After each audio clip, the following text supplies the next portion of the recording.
Of May, everything turns white. White for linens, embroideries, starched blouses, knots of ribbon and flowers.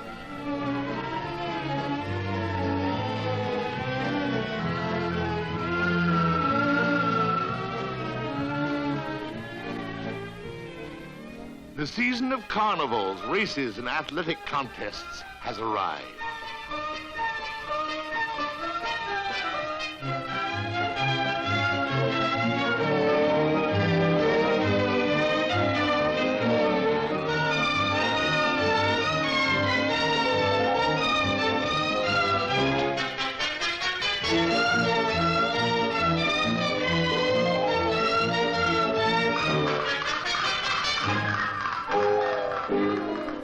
With the white season come the red-blooded devotees of sport. The winner of this cross-country military race is Jean Bouin. Georges Carpentier is a hopeful novice of whom great things are expected.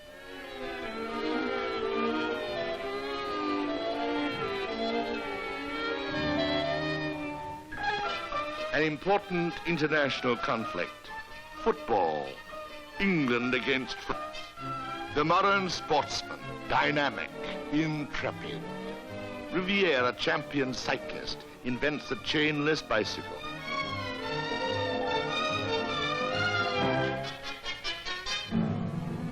Automobilists try constantly to beat their own records. Racers dream of doing 45 miles an hour.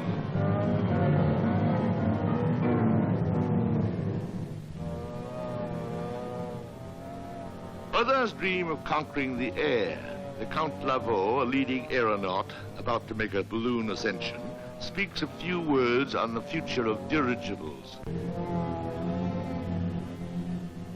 The Duchess d'Uzès is more down to earth in her sporting tastes, being a huntress both of foxes and celebrities.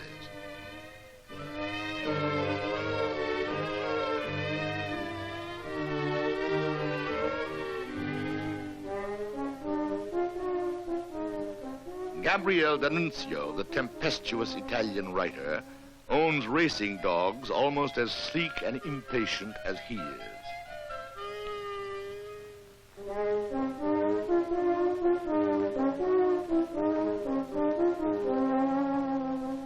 La chasse, le vin et les belles, c'était le refrain de Bourbon. Il rencontrait peu de cruels et trouvait toujours le vin bon. Ses tresses étaient fidèles et ses chiens avaient du renom. The Duchess leaves her estate for one of those fashionable weddings which are the delight of the Faubourg Saint-Germain.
The honeymoon starts from the Gare de Lyon. Perhaps headed for Nice and the Promenade des Anglais.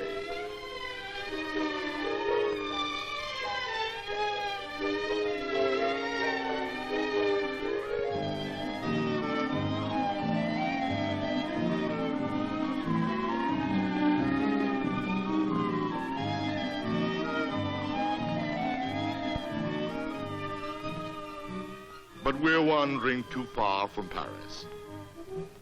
Now the social season is at its height. Not even the rain can dampen it. Members of the French Academy are holding a reception. They call themselves immortals. This is one way of tempting Providence. That same rain which dares to drop on an immortal doesn't spare Paris. In 1910, the Seine is in a menacing mood.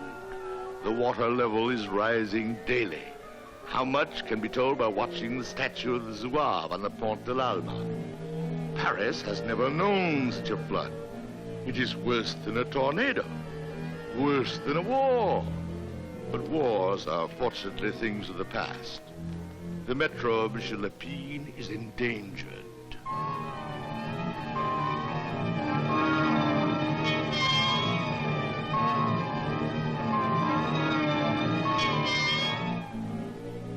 What will become of Monsieur Eiffel's tower? Will it be a lighthouse?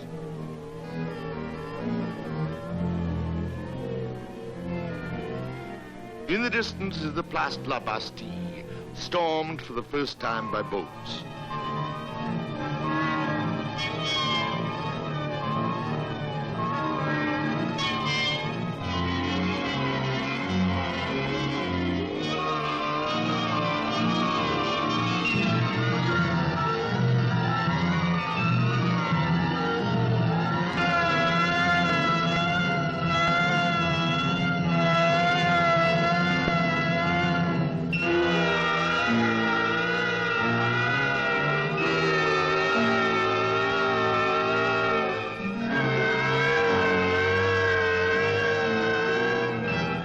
Rowboats replace taxis to reach the Gare Saint-Lazare.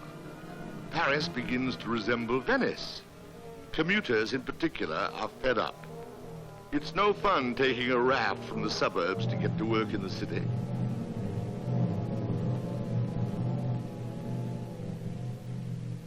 Fortunately, the waters at last begin to subside. A horse is fished from the Seine. The city sighs with relief.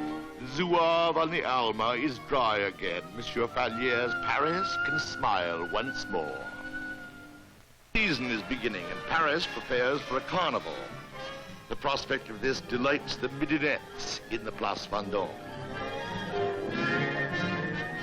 Who will be Queen of Paris this year? A modiste? A flower girl?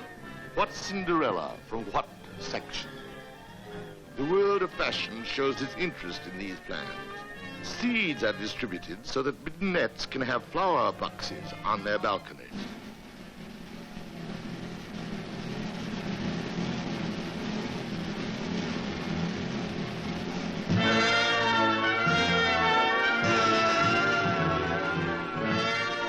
Escorted by a city councilman, the newly elected queen enters her carriage. She is Marie Poirier. Ordinarily, she presides over a stall in the market.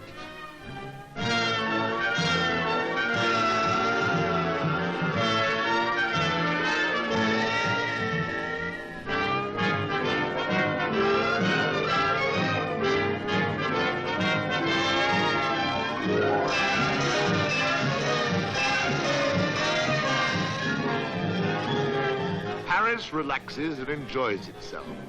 Le président est bien content.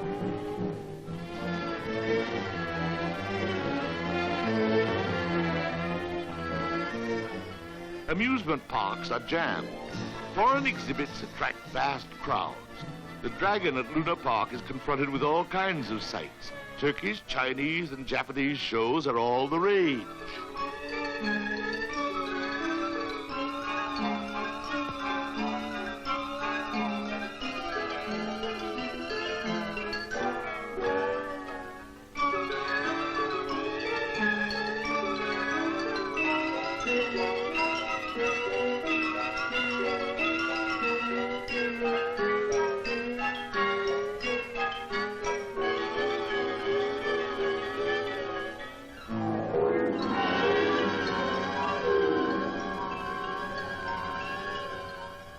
Fabulous American Buffalo Bill on a world tour delights Paris with his Wild West show.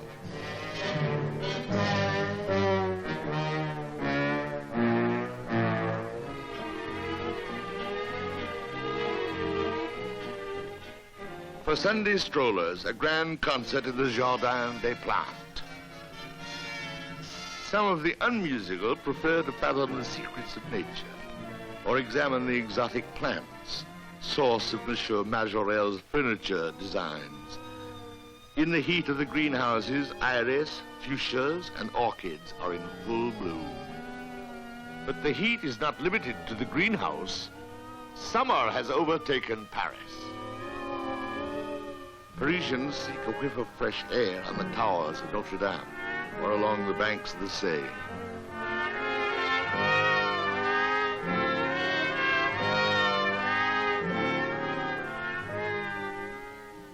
Others, for 2 sous, take the little excursion boats.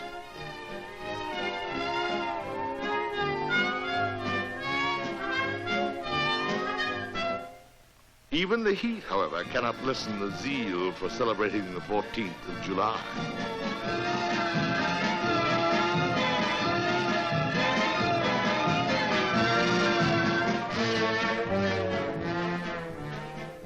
There is dancing in the streets.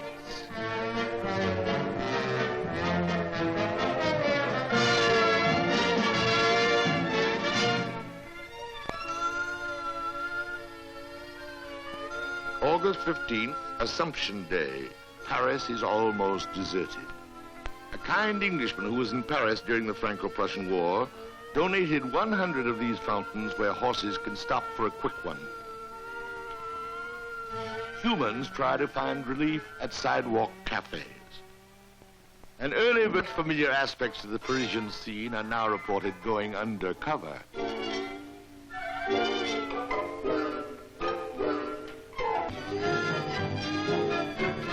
Anyone who can get away and crowd onto a train leaves Paris for a little vacation.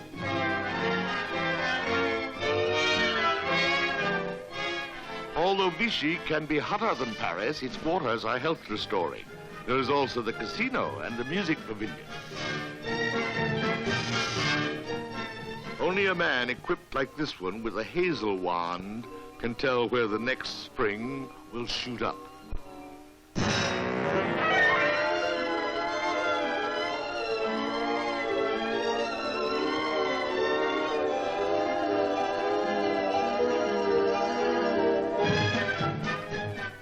Many families prefer the seashore and push their way onto trains to get there.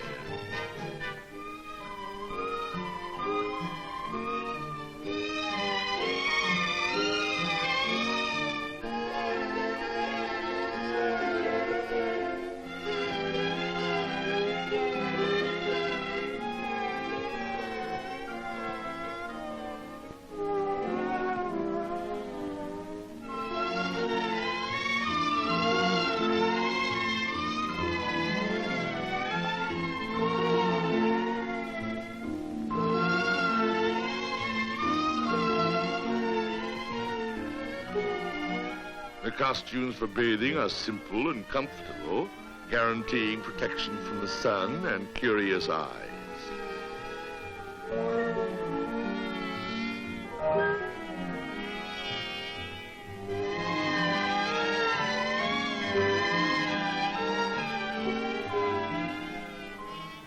A few modest souls don't take to the water, but are taken to it in these cabins on wheels in which they can change their clothes.